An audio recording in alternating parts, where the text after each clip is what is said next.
Vamos a ir a Josué capítulo 8. La semana pasada estudiamos Josué capítulo 7 y nos dimos cuenta de cómo Acán robó un lingote de oro, ¿se acuerda? Y plata, ¿verdad? Y la escondió, y bueno, el Señor se molestó por lo que había sucedido. Y bueno, fueron a querer conquistar Ai y dijeron: ya que conquistamos Jericó, que es más grande y está más fortificado, Ai lo echamos al plato, y lastimosamente 32 personas murieron. Ahora nos pasamos al siguiente capítulo. He titulado al estudio de esta noche Estrategias Divinas. Quiero que le ponga atención. Le aseguro que vamos a extraer de este capítulo cosas lindas, cosas muy bonitas que nos habla la palabra. Voy a leer para ustedes del versículo 1 al 9 y dice así: Jehová dijo a Josué: no temas ni desmayes, toma contigo toda la gente de guerra y levántate y sube a Ai. Mira, yo he entregado en tu mano al rey de Ai, a su pueblo, a su ciudad y a su tierra. Y harás a Ai y a su rey como hiciste a Jericó y a su rey. Solo que sus despojos y sus bestias tomaréis para vosotros. Pondrás pues emboscadas a la ciudad detrás de ella. Entonces se levantaron Josué y toda la gente de guerra para subir contra Ai. Y escogió Josué, ¿cuántos hombres? 30,000 hombres fuertes, los cuales envió, ¿a qué horas? De noche. Cuando fueron a Jericó fueron de día, hoy los mandó de noche. Y les mandó diciendo: atended, pondréis emboscada a la ciudad detrás de ella. No os alejaréis mucho de la ciudad. Notemos, esta es una estrategia militar planificada por Dios, por eso estrategias divinas. Y aquí está diciendo Josué: atiendan, pondréis emboscada a la ciudad detrás de ella. No os alejaréis mucho de la ciudad y estaréis todos dispuestos, es decir, listos. Y yo y todo el pueblo que está conmigo nos acercaremos a la ciudad, y cuando salgan ellos contra nosotros, como hicieron antes, huiremos delante de ellos, y ellos saldrán detrás de nosotros hasta que los alejemos de la ciudad, porque dirán: huyen de nosotros como la primera vez. Huiremos pues delante de ellos. Entonces vosotros os levantaréis de la emboscada y tomaréis la ciudad, pues Jehová vuestro Dios la entregará en vuestras manos. Y cuando la hayáis tomado, le prenderéis fuego. Haréis conforme a la palabra de Jehová.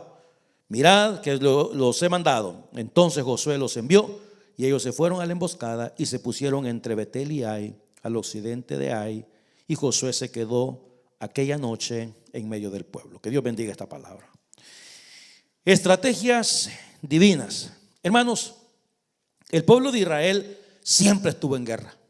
Toda la vida, desde sus inicios. Mire usted, mire contra quienes pelearon: contra los filisteos, los cananeos, los amalecitas, los moabitas, los amonitas, los edomitas, los asirios, los babilónicos, los gergeseos, los heteos y todos los que terminan en feos, y muchos más. Ok, los enemigos acérrimos eran los filisteos. Israel necesitaba estrategias para dos cosas: para atacar y para defenderse. Pero en asuntos militares no siempre puede usar la misma estrategia, hermano. No siempre. Algunas veces el pueblo planificaba y Dios respaldaba la estrategia. Otras veces la estrategia venía directamente de parte de Dios.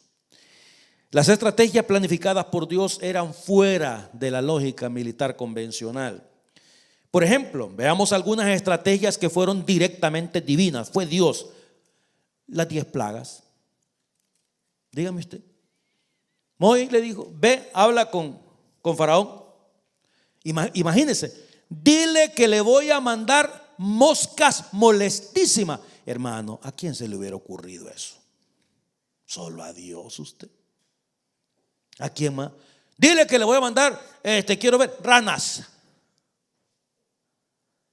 Y 10 de esas estrategias divinas. Imagínate, una estrategia divina: la derrota contra los amalecitas. ¿Se puede usted imaginar esto? Que cuando Moisés tenía las manos arriba, el pueblo iba ganando. Cuando Moisés se cansaba y ya no podía tener las manos arriba y las bajaba, los amalecitas ganaban terreno. Y dice la escritura que se cansó y tuvo que venir a Aarón y Hur y le tuvieron las manos levantadas a Moisés. Por eso digo, fuera de la lógica en realidad, entre otras cosas, la caída de los muros de Jericó. Denle una vuelta cada día y del último día 7 vueltas y peguen un grito. Estrategia divina. La guerra contra los madianitas. Sí, mire, la guerra contra los madianitas. Gedeón tenía 32,000 personas, soldados. Y le dijo Dios a Gedeón: haz un anuncio. Dile a los 32,000 que los que tienen miedo que se vayan para su casa. Y se fueron 22,000 y quedaron 10,000 nada más. Y dijo Dios: todavía son muchos. ¿Sabes qué? Le dijo: llévalos al río a tomar agua. Y los llevó al río a tomar agua. Y le dijo Dios: todo aquel que se agache como un perro a tomar agua, o que se arrodille y que se incline, me los mandas para su casa. Pero todos aquellos que agarren el agua en la mano y suban el agua a su boca, a eso vamos a utilizar. Utilizaron a 300, hermano. ¿Y sabe qué? No le dijo quiero que agarres tanques, no le dijo quiero que agarres. No, vas a utilizar trompetas, cántaros y antorchas. Y con trompetas, cántaros y antorchas derrotaron a una multitud en esa guerra. Una de las guerras más interesantes es una batalla que libró Josafat contra los moabitas y los amonitas, porque el pueblo de los amonitas era inmenso, era grande, y vinieron a hablar con Dios. ¿Y sabe qué les dijo Dios? Vayan y alaben. Y estaban cantándole a Dios, hermano. Y mientras alababan a Dios, Dios creó confusión entre los enemigos y se comenzaron a matar unos con otros. Cuando se dieron cuenta el pueblo y llegaron, ya no había nadie, se habían matado entre ellos. Estrategias divinas. David y Goliat, por ejemplo, otra. Y en el estudio de esta noche, Israel contra el ejército de Ai. Usted recordará en el estudio de la semana pasada cómo le dijeron a Josué: no mandes a todo el pueblo. Mandaron a 3,000 y de los 3,000 mataron a 32. El pueblo salió huyendo. Y cuando sale huyendo, los de Ai salieron de la ciudad, siguieron al pueblo de Israel, porque dijeron: nos tienen miedo. Y mataron a 32. Y pasó toda esta situación que estudiamos la semana pasada. Ahora viene Dios y le dice a Josué: Josué, levántate y ve a tomar Ai. Y vas a hacer lo mismo. Pero eso sí, le vas a poner una emboscada a los del pueblo de Ai. Vas a poner a un grupo de los soldados en la parte de atrás de la ciudad. Y tú vas a hacer como que estás entrando por enfrente. Y cuando los de Ai te vean, ustedes salen huyendo igual que la vez pasada. Entonces los de Ai van a decir: otra vez están huyendo de parte de nosotros. Y cuando los sigan, cometieron el gran error los de Ai. Dejaron sola la ciudad. Y entonces la emboscada de los que estaban atrás entraron a Ai y le prendieron fuego. Cuando los de Ai volvieron a ver hacia atrás, ¿qué fue lo que vieron? El humo de la ciudad. Y entonces ya no podían ni volver a Ai ni ir al frente. Y ahí fue donde Josué pues aniquiló a toda esta gente. Ahora, yo quiero que aprendamos algunas cositas que son interesantes, necesarias, importantes. 8.1. Quiero que tenga esto en mente. Siguiendo las instrucciones de Dios. Dios es un Dios de instrucciones, ¿sí o no? Y solo hay 2 tipos de personas: los que la siguen y los que no la siguen, nada más. Dios es un Dios de instrucciones. Entonces quiero que ponga atención a lo que le voy a mostrar en este instante. Versículo 1. Jehová dijo a Josué. Ahí está Dios hablando. Versículo 7. Pues Jehová vuestro Dios, dice la parte final, la entregará en vuestras manos. Versículo 8. Haréis conforme a la palabra de Jehová. Instrucciones. Versículo 18. Entonces Jehová dijo a Josué.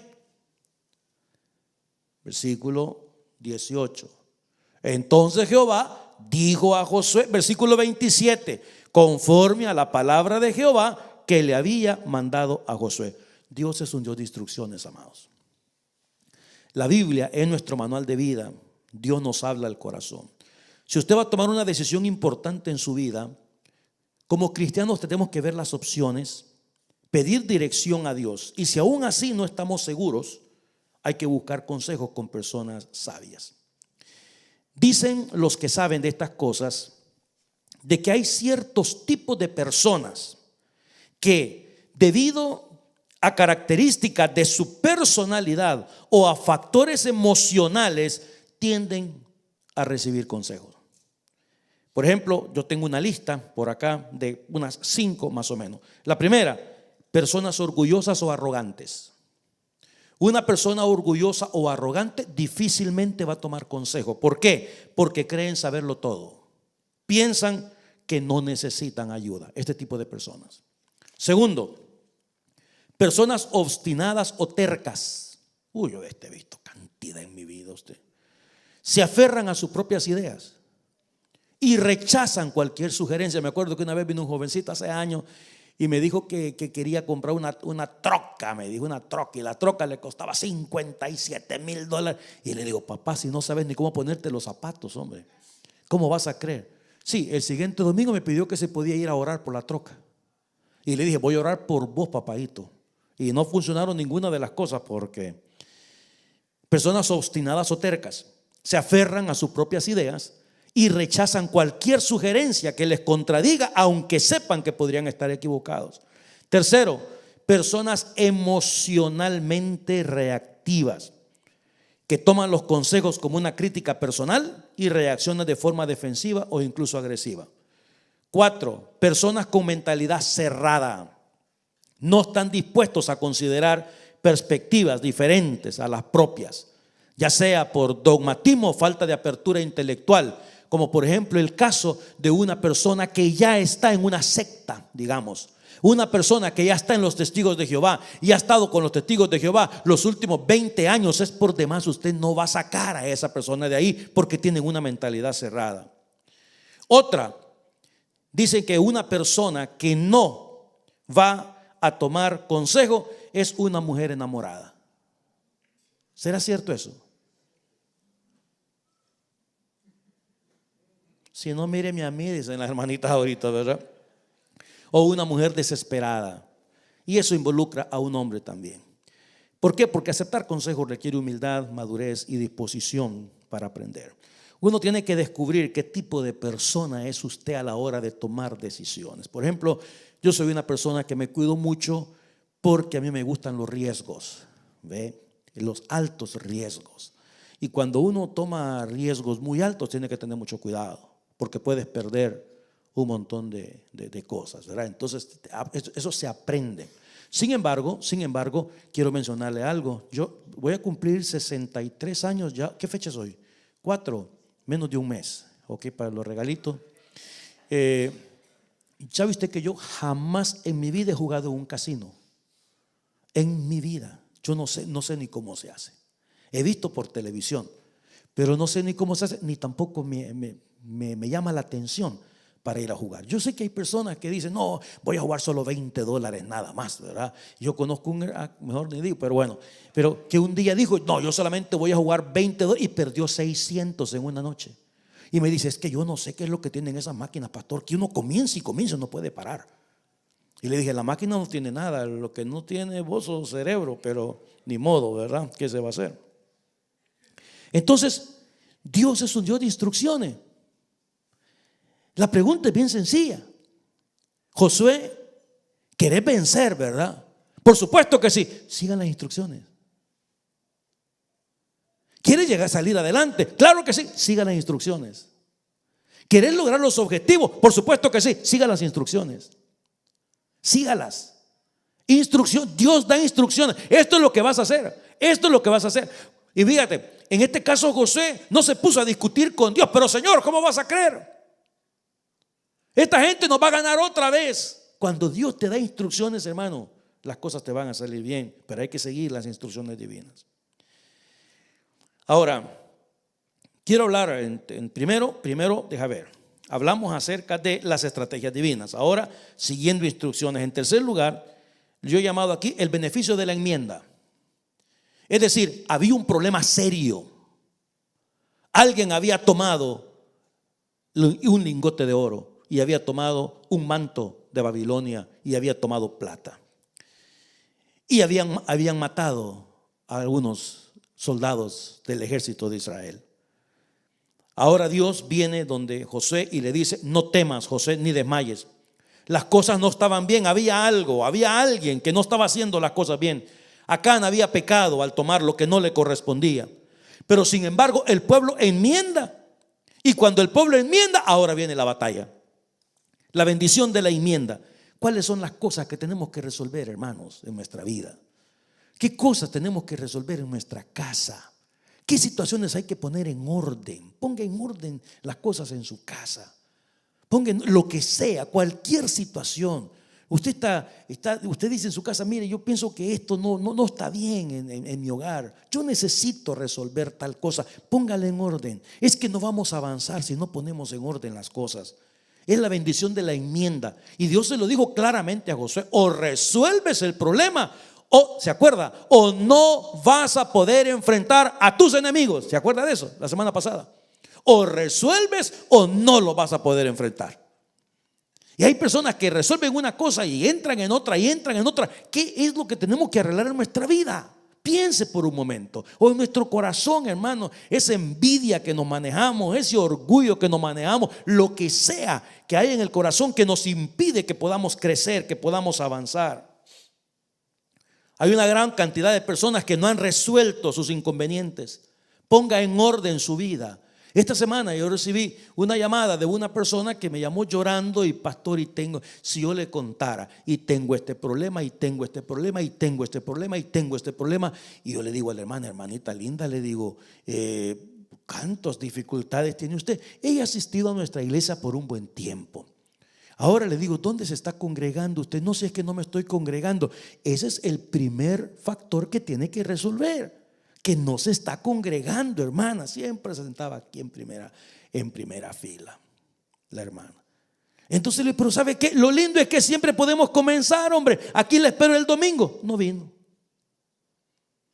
Entonces yo le pregunto: ¿cómo quiere resolver usted sus cosas? Usted saca a Dios de la ecuación y no va a resolver nada, amigo. Que no le quepa duda, no va a resolver nada.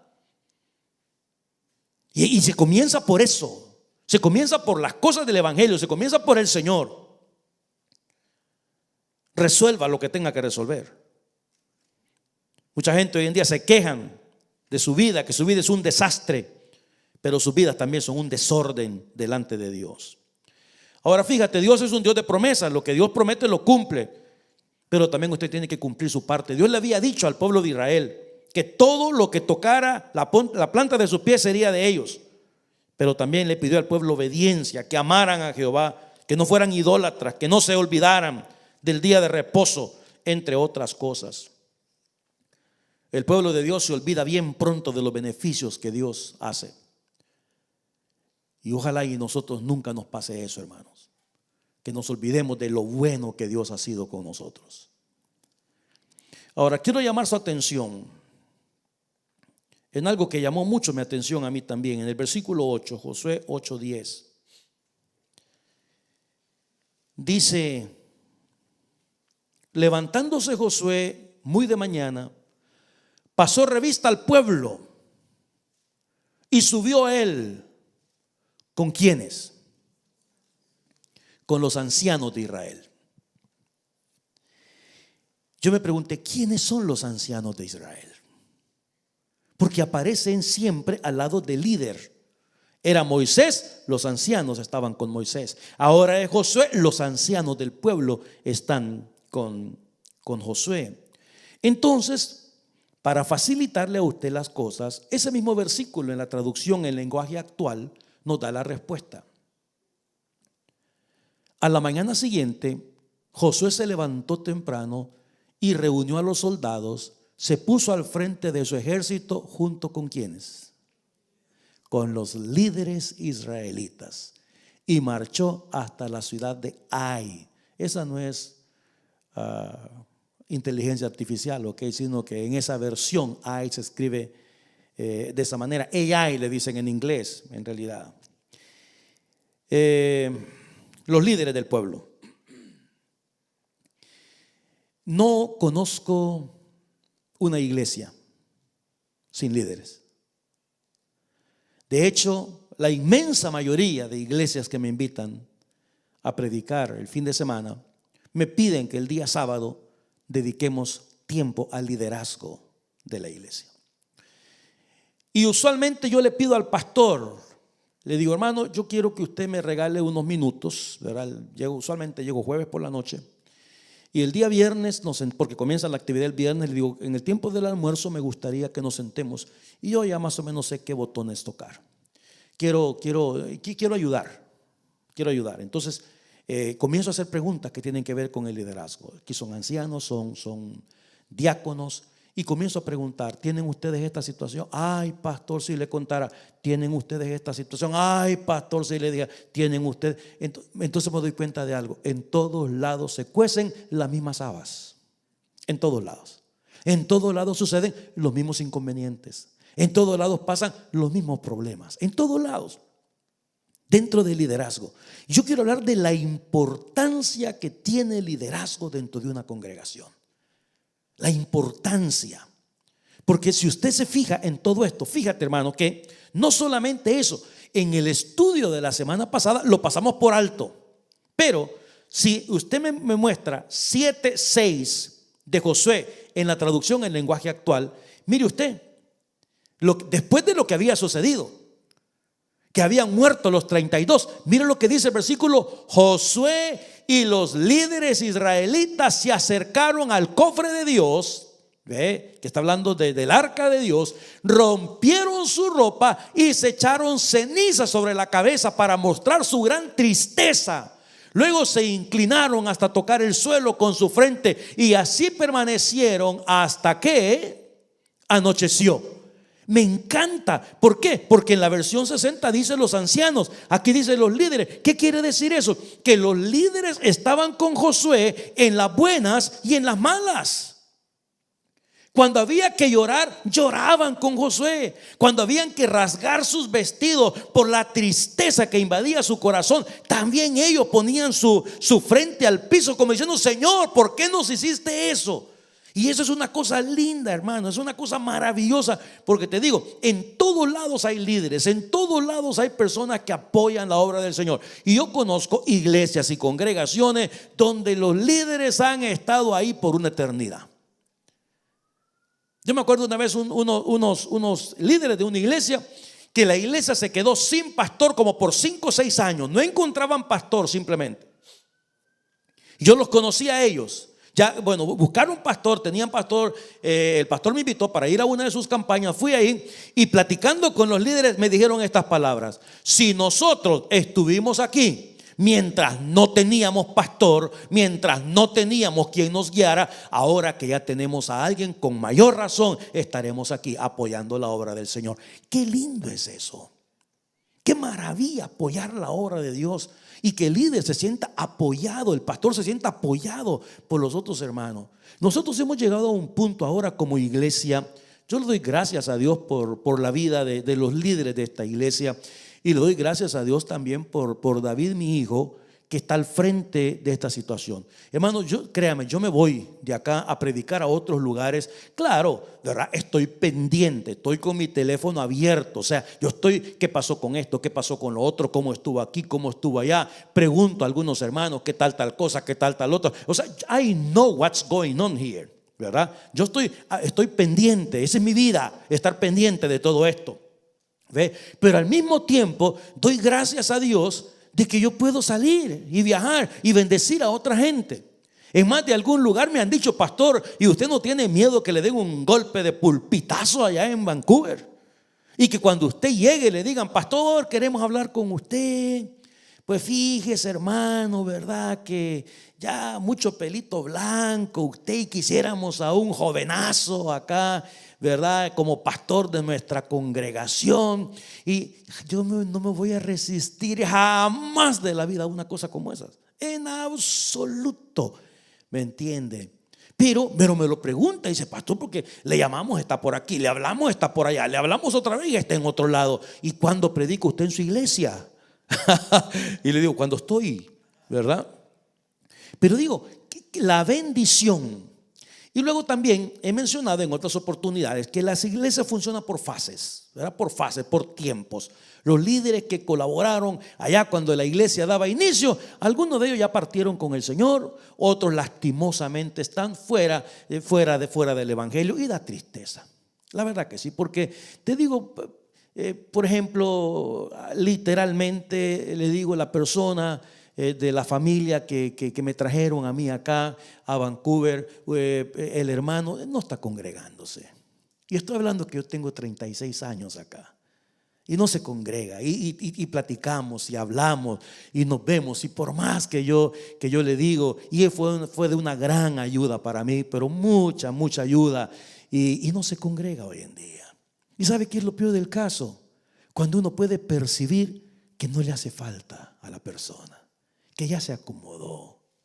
Entonces eso es complicadísimo, porque siempre hemos dicho, una fe que no crece, una fe que no se nutre, una fe que no se alimenta, primero se enfría y después se muere, lastimosamente. Es así. Por eso es que la importancia del liderazgo, colaborando, apoyando la visión, la misión de la iglesia. Y yo estoy extremadamente contento, agradecido. El sábado pasado, en la reunión que tuvimos, muy linda por cierto, la reunión, hermanos Talamantes, con la inmensa cantidad de gente nueva que había, y las preguntas que hicieron, una buena cantidad de preguntas, pero uno de ellos hizo una pregunta, ¿verdad? Refiriéndose acerca de la visión de la iglesia. Y yo le decía, ahorita tenemos una sola cosa que es la que nos mueve, y es tener un templo. Y estamos trabajando en eso arduamente. Y hermanos, el 10 de marzo,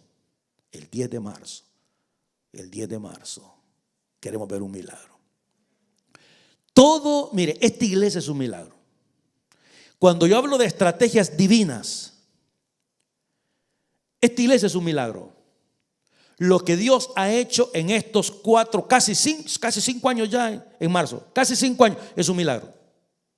Si usted hace las matemáticas, y te voy a, ya que estamos entrando en confianza,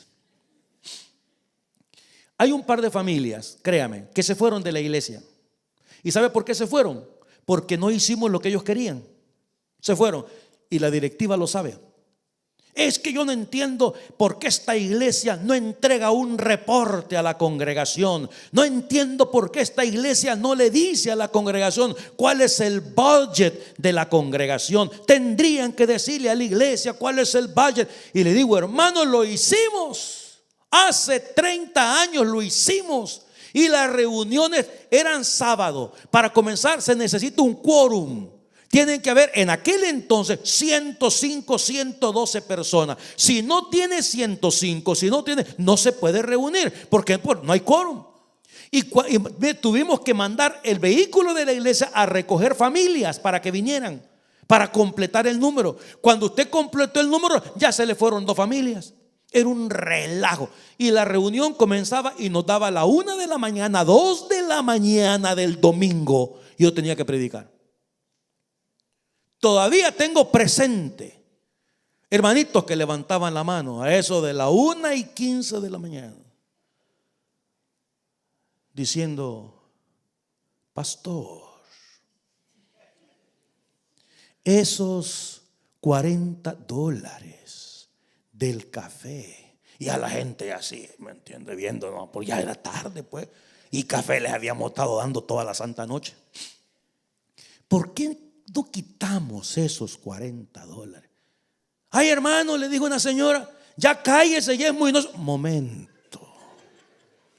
Yo soy miembro de esta congregación y tengo derecho a preguntar. A la 1:15 de la mañana usted. Y yo a esa hora ya no. ¿Y sabe qué? Los que pidieron la reunión ya estaban roncando en sus casas. Entonces yo dije, not anymore, no lo vamos a hacer. Y otra cosa más, démosle espacio a Dios que trabaje, hombre. Dele espacio a Dios que trabaje. Y eso es lo que hemos hecho. Mire, si nosotros los de la directiva agarramos un lápiz y comenzamos a escribir, escúcheme lo que le voy a decir, no nos salen las cuentas. No salen, hermano. Yo sé lo que le digo. No salen las cuentas. ¿Por qué? Porque Dios trabajando. Tiene que dar espacio para eso, para que Dios funcione. En las casas es igual. ¿Cuántos de nuestros hogares, si nos ponemos a hacer cuenta que yo gané esto, que yo gané aquí, que me dieron esto, que hicieron? No, usted lo que sabe es que recibe un salario, que a nadie le alcanza el salario, pero que por la gracia de Dios todos comemos. Que por la gracia de Dios usted abre la refri y no solamente el baking soda, hay algo más, hombre. ¿Me entiende? Aunque sea un jamón ya todo estirado, pero ahí está esa cosa. Lo mete usted al microwave unos 30 segundos y ya se pone aguadita la cosa, ¿me entiende? Y de ahí comemos todos. Y pensamos, mira aquel hermano que le quitaron el trabajo ya a un señor ya de edad de 55, casi 60 años. Y el pastor le dijo, cómprese un saco, un quintal de arroz, un quintal de frijoles y bueno, y el hombre, y un guacalito, ¿verdad? Y el hombre sacaba y sacaba y sacaba y le decía, pastor, ya llegué al final, porque cuando le hago con el guacal ya estoy arrasando el suelo. Y el pastor le decía, nunca vea cuánto queda, usted siga sacando. Y el hombre seguía sacando y seguía sacando y seguía sacando. El día que consigue trabajo, se le acabó los frijoles. O sea, Dios tiene que darle espacio para que Dios trabaje. Esas son las estrategias divinas. Las estrategias divinas. Entonces digo, hemos llegado hasta acá precisamente por el respaldo de Dios y por el apoyo incondicional de líderes que han visto lo que hemos hecho a lo largo de una vida. Y lo que falta para la gloria de nuestro Señor. Ahora, hay un tema que es un poco complicado y es por qué Dios ordenó que mataran a tanta gente. En Josué 8:24, en la versión 60, solamente en Ai, hermanos, versículo 25 más bien, 8:25, mire usted cuánta gente murió en Ai. Y el número de los que cayeron aquel día, hombres y mujeres, fue ¿cuánta gente? Hermanos, 12,000 personas es un montón de personas. Y el día que alguien me mostró ese versículo, yo le dije, le voy a mostrar otro. Josué 10:40. Mire usted lo que dice este versículo. Hirió pues Josué toda la región de las montañas, del Negev, de los llanos y de las laderas, y a todos sus reyes, sin dejar que nada. Todo lo que tenía vida, ¿qué hizo Josué? Lo mató, como Jehová Dios de Israel se lo había mandado. Y los hirió Josué desde Cades Barnea hasta Gaza. ¿Usted cree que los problemas de Gaza son nuevos? Y toda la tierra de Gosén hasta Gabaón. Todos estos reyes y sus tierras las tomó Josué de una vez, porque Jehová, el Dios de Israel, peleaba por Israel. Y volvió Josué y todo Israel con él al campamento en Gilgal. En el contexto moderno este es un tema complicado para mucha gente, pero los que conocemos a Dios no.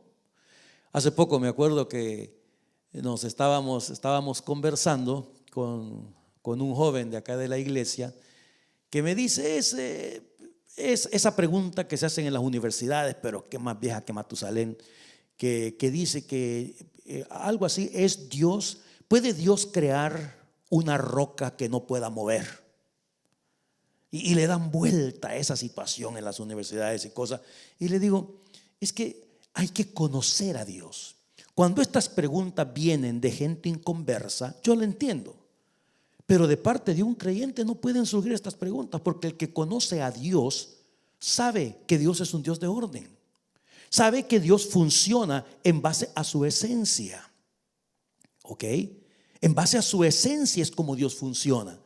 Entonces hay cosas que Dios no va a hacer, no porque no pueda, Él es Dios. Pero si Dios te dice al principio de la creación que Dios creó a un hombre y a una mujer, Él no se va a contradecir a sí mismo creando algo diferente. ¿Por qué? Porque ese es Dios. Puede crear Dios una piedra, una roca tan grande que Él no pueda mover. Dios puede crear, si creó los cielos y la tierra, que no va a poder crear Dios. Pero cuando lo conocemos, el contexto de la santidad de Dios es bien importante. Y una persona inconversa no va a entender esas cosas. Dios es santo, Dios es justo. No solamente es amoroso, significa que aborrece el pecado y que no tolera la injusticia ni la maldad. Punto, ese es Dios. Y usted tiene que entender que si Dios es eso, pues Dios va a funcionar en base a eso. El castigo no es ninguna novedad para nosotros los hijos de Dios. Lo leemos desde el principio. Castigó al mundo entero con un diluvio. A ver, y no es Dios, pues. Y no mandó a Noé a construir el arca. Y no, la gente vio cuando lo estaba construyendo. También Dios es Dios de oportunidades para que la gente se arrepienta, pero la gente no lo quiere hacer. Hay cantidad de gente hoy en día en el mundo, y se lo digo con tristeza, hermanos, que si Cristo viniera en esta noche, no tendrían participación con la iglesia y no pueden culpar a Dios porque han tenido años para arrepentirse. Años. Aparecen un domingo en la iglesia y faltan 8 meses. Aparecen 2 dominguitos por acá y faltan otros 6 meses. Viven para su propio vientre, viven para su propio placer, viven para sus propios intereses, su trabajo, su dinero, sus hijos, sus nietos, su casa y su chupadera es más importante que el reino de Dios para ellos. Así viven. Pero si la Biblia nos habla de los tiempos de Noé, ¿por qué nos sorprende eso? ¿Por qué nos sorprende cuando Dios quiere poner orden en la casa? Si ya destruyó pueblos con azufre y fuego. ¿Por qué nos extraña a nosotros los creyentes ese tipo de situaciones? El castigo eterno de Dios en varios casos emitió juicio contra pueblos que habían practicado pecados graves por generaciones completas. Dígame, ¿no sabemos que Dios está en contra de la idolatría? Por supuesto que sí. En contra de los sacrificios humanos. Crearon los pueblos a Moloc. ¿Y sabe qué dijeron los sacerdotes de Moloc? Hay una manera como nosotros podemos satisfacer a nuestro Dios Moloc. Y la gente preguntó, a ver, ¿cuál? ¿De qué manera podemos satisfacer a nuestro Dios? Ofreciéndole a nuestros hijos primogénitos. ¿Y qué pasó? Cuando las mujeres daban a luz, llevaban a sus hijos y los tiraban en el fuego. ¿Y usted qué quiere? ¿Que Dios se doble los brazos y diga, mire las cosas que hace esta gente? No, Señor. Hay que entender la santidad de Dios. Hay que entender situaciones como la protección de un pacto. Dios hizo un pacto con Israel y Dios va a proteger ese pacto a como dé lugar. Dios le dijo al pueblo, no te juntes con estas naciones para evitar la contaminación espiritual. Por eso dio órdenes de eliminar a ciertas naciones que tenían el propósito de evitar que Israel adoptara estas prácticas idólatras. El cumplimiento de un juicio divino. Y déjeme decirle algo más, hermano. Si nosotros pensamos ahora, ¿por qué Dios mandó a matar a toda esta gente? Bueno, si ya destruyó al mundo entero una vez. Y no solamente eso, ¿qué cree usted que es el juicio final? ¿Qué cree usted que es el juicio final? Cristo va a venir un día por su iglesia, mi amado. Nos va a llevar a la gloria. Pero este mundo queda bajo juicio. Las plagas que encontramos en el Apocalipsis, la gente las va a sufrir, hermanos. Y dice la Escritura que algunos incluso, en lugar de arrepentirse en ese tiempo, van a maldecir a Dios y a los santos. Es que el problema está en el corazón del hombre. La gente vive para ellos mismos hoy en día. Venir a la iglesia es si les sobra tiempo. Adorar a Dios es si les sobra tiempo. Ellos están ocupados en ellos mismos. Difícilmente una persona le dice a un empleador: mire, ¿sabe qué? A mí el día domingo no me ponga a trabajar, y si me pone a trabajar los domingos, yo me busco otro trabajo. No creen que Dios honra a los que le honran. No son capaces de decir: yo no voy a trabajar ese día y yo me voy a buscar otro trabajo. Y yo sé que Dios va a estar conmigo, y yo sé que Dios me va a bendecir. Por otro lado, no son normas universales. Hoy en día Dios no ha dicho: vayan a matar a los pueblos que no creen en mí. Dígame usted. No son normas universales, no son reglas universales. Si la gente muriera hoy en día así como murió Ananías y Zafira, algunos de ustedes no estarían aquí. Believe me, because I know you. Y no me dé carreta, porque le voy a seguir predicando en inglés. Claro, las cosas han cambiado. Todo esto apuntaba hacia Jesús, apuntaba hacia Jesús. Y cuando vino el Señor Jesucristo nos habló de la gracia. Una gracia salvadora, una gracia que espera, pero que tiene límites. Grande en misericordia, por supuesto que sí. Lento para la ira, pero de que llega, llega. Pero ese es el mundo en el que vivimos. Y en esta parte del mundo, ayer me eché una larga conversación con el pastor de Madrid, en España. Hablamos largo y tendido. Gracias a Dios, ya en estos días me cuenta Helios que ya va a recibir su ciudadanía española después de como 200 años esperando. Y hablábamos de estas cosas. Yo le decía: papá, aquí es igual. Canadá es igual que Estados Unidos. La gente recién llegada, ¿verdad? Ahí fieles a la iglesia, recién llegados, ahí están en la casa del Señor. Sí, pero cuando ya prosperan, cambian. Cuando se consiguen a otras amistades, cambian. Cuando tienen unos cuantos dolaritos en la bolsa, cambian. Y Dios no es prioridad. Ellos son prioridad. Su vida, sus cosas son prioridad. Y cuando Dios actúa y comienza a ejercer juicio, ¿cómo es posible que Dios tal cosa? Es posible porque Dios es el creador de los cielos y la tierra. Es posible porque al fin y al cabo, hermano, we don't have a saying. No hay nada que usted pueda decir, porque Él nos hizo, no nosotros a nosotros mismos. Y al final del día Él puede hacer con esta su creación lo que Él quiera, porque Él es Dios. Estrategias divinas. La próxima semana vamos a estudiar estrategias diabólicas, porque apareció un pueblo por ahí que buscaron una estrategia y se engancharon a Josué. Pero eso, la próxima semana, si Dios nos da vida. Padre, gracias por tu palabra en esta hora. Te bendecimos, Señor, y te damos gracias infinitas por el consejo de las Sagradas Escrituras, por la manera como tú nos hablas al corazón, nos muestras. Tu palabra dice, Señor, que estas cosas se han escrito para que nosotros podamos aprender las lecciones de todo lo que sucedió a lo largo y lo ancho del mundo bíblico. Yo te ruego, Padre, por cada uno de mis hermanos acá presente, por aquellos que nos están escuchando y los que han de escuchar este mensaje más adelante. Ayúdanos a caminar de la mano contigo, Espíritu Santo de Dios. Gracias por estar por la fe en nuestros corazones. Alabado seas por siempre, Señor. Si en esta noche hay alguna persona que me dice: pastor, yo nunca antes he recibido a Cristo en el corazón, pero siento el deseo de entregarle mi vida a Dios en esta hora.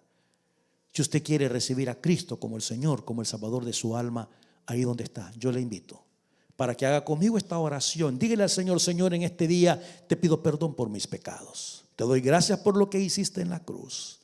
En este día, Señor, me entrego a ti. Te necesito, Señor. Me arrepiento de mis faltas. Sé que te he ofendido, pero en este día te entrego mi alma. Si usted hizo esta oración, yo quiero animarle a crecer en el conocimiento de Dios y su santa y bendita palabra. Gracias te damos, Señor, por permitirnos estar en tu casa. Te pedimos que nos lleves con bien a nuestros hogares en medio de esta neblina que estamos pasando en esta noche. Bendícenos en el nombre de Jesús. Amén.